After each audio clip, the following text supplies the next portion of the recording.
Kemarin, istri saya meminta pendapat saya tentang proposal dari sekolah yang meminta anak-anak kembali belajar di kompleks sekolah, tidak lagi bersekolah dari rumah.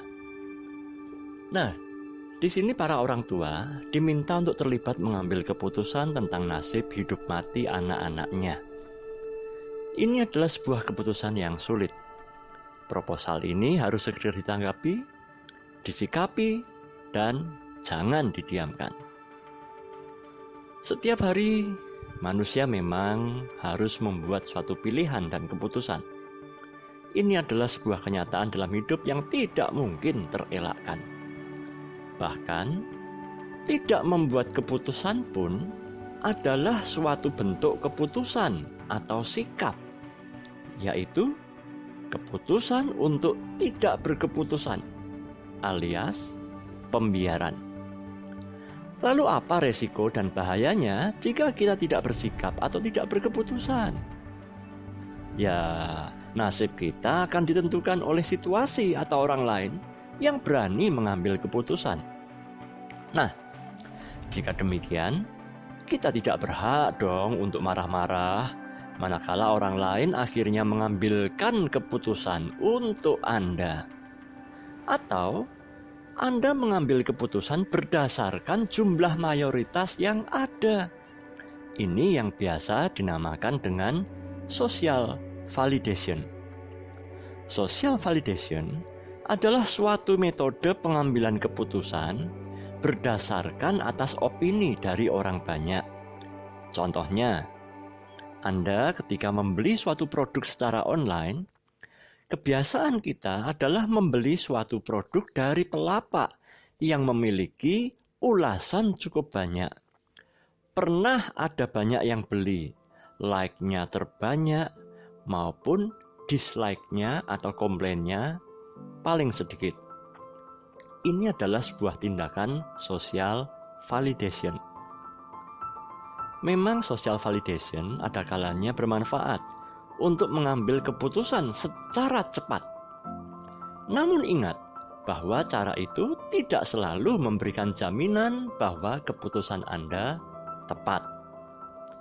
Andai kata nih, keputusan Anda untuk mengikuti sebuah keputusan orang lain salah, maka Anda tidak punya hak dong untuk menyalahkan orang lain, karena ini adalah keputusan Anda sendiri. Ini adalah resiko Anda, karena Anda tidak berani mengambil keputusan sendiri. Nah, lalu bagaimana caranya supaya kita dapat bijaksana dalam menentukan sebuah keputusan? Yang pertama, ambillah kesempatan untuk bersaat teduh. Saat teduh adalah suatu waktu yang Anda sengaja khususkan untuk berpikir dan menimbang suatu hal. Saat teduh ini dapat berubah sebuah momen di mana Anda menjadi sangat rileks, sangat teduh melalui kegiatan hobi Anda misalnya, membersihkan rumah mungkin, atau yang biasa Anda lakukan yaitu berdoa, meminta waktu untuk berpikir, atau merenungkan firman Tuhan sebagai sumber inspirasi pengambil keputusan seperti yang pagi ini Anda sedang lakukan. 2 Raja-Raja pasal 12 ayat 7-13 bertutur tentang Raja Rehabeam yang didatangi rakyatnya guna meminta keringanan beban pajak negara. Lalu apa yang dilakukan oleh sang raja? Sang raja meminta waktu untuk berpikir. Sang raja membuka catatan kerajaan. Sang raja mengumpulkan informasi serta meminta nasihat dari beberapa pihak. Ini adalah suatu tindakan yang bijak. Pertanyaannya, bagaimana jika Anda sudah meminta pendapat berbagai pihak dan Anda masih juga takut untuk mengambil keputusan karena Anda merasa bahwa dampak keputusan Anda final, tidak bisa diulang, tidak bisa direvisi, bahkan akibatnya fatal? Maka kita jadi bimbang dan takut untuk mengambil keputusan ya. Berikut ini adalah beberapa tips cara agar Anda dapat melampaui ketakutan dalam mengambil keputusan. Yaitu yang pertama, tuliskan semua bentuk ketakutan yang Anda rasakan saat ini secara rinci. Tuliskan juga ketakutan-ketakutan dan kemungkinan yang terburuk dari keputusan yang Anda bisa ambil. Dengan menyadari kemungkinan terburuk Anda untuk mengambil keputusan yang salah, maka ketakutan kita menjadi berwujud, sehingga ketegangan Anda akan berkurang. Berikutnya, bicarakanlah ketakutan Anda dengan orang terdekat yang mengenal betul situasi Anda, atau konsultasikanlah kepada mereka yang pernah mengalami hal yang serupa, seperti halnya yang Rehabeam lakukan. Rehabeam berkonsultasi pada para tua-tua. Ini adalah suatu tindakan yang bijaksana. Cuma, kesalahan Rehabeam adalah ia tidak mempertimbangkan situasi secara objektif. Rehabeam tidak melakukan evaluasi untuk kebaikan semua pihak. Rehabeam hanya berpikir jangka pendek. Rehabeam tidak berpikir jangka panjang. Ia mengambil keputusan sesuai dengan moodnya, sesuai dengan emosinya, berdasarkan apa yang dia suka. Tatkala emosi bicara, maka keputusan yang diambilnya tidak bijaksana. Rehabeam mengambil keputusan untuk menuruti teman-teman dugemnya, yaitu sesama kaum muda. Kenapa? Karena Rehabeam merasa dekat secara emosional dengan mereka, sering kumpul bersama dengan mereka, dan ia tidak ingin kehilangan teman-teman kaum mudanya. Sementara Rehabeam tidak dekat dengan para penasihat yang lebih tua.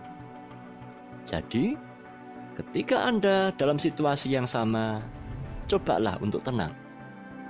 Janganlah sampai Anda mengambil keputusan karena alasan relasi emosional dengan orang-orang yang Anda sukai saja. Yang ketiga, ambillah secari kertas dan buatlah sebuah daftar.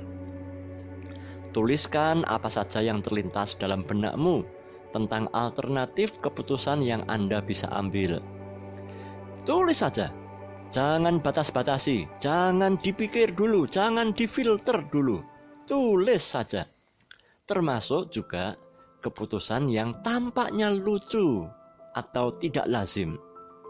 Siapa tahu keputusan yang tidak lazim itu adalah jalan keluar dari masalah Anda.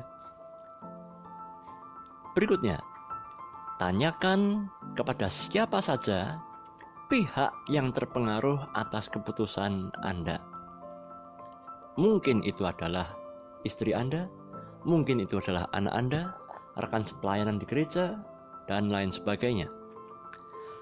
Yang berikutnya, tulislah apa saja efek keuntungan positif maupun kerugian negatif yang mungkin terjadi dari setiap alternatif yang tadi sudah Anda tulis.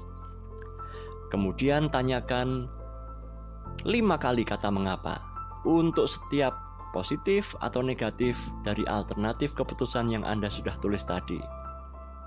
Jika Anda menemukan ada alternatif yang Anda masih bisa tanyakan mengapa dan Anda masih bisa jawab, maka tanyakan terus. Ketika Anda menjumpai bahwa pertanyaan tersebut tidak bisa dijawab lagi, itu mungkin adalah salah satu alternatif yang paling masuk akal, yang paling bijaksana, yang mungkin bisa Anda ambil. Yang keempat, buatlah ujian terhadap keputusan yang akan Anda finalisasi tadi. Dengan cara berpura-puralah menjadi lawan untuk menggagalkan rencana Anda yang sudah matang. Itu cara mengujinya. Jadi ujilah dan cobalah untuk menggagalkan rencanamu sendiri.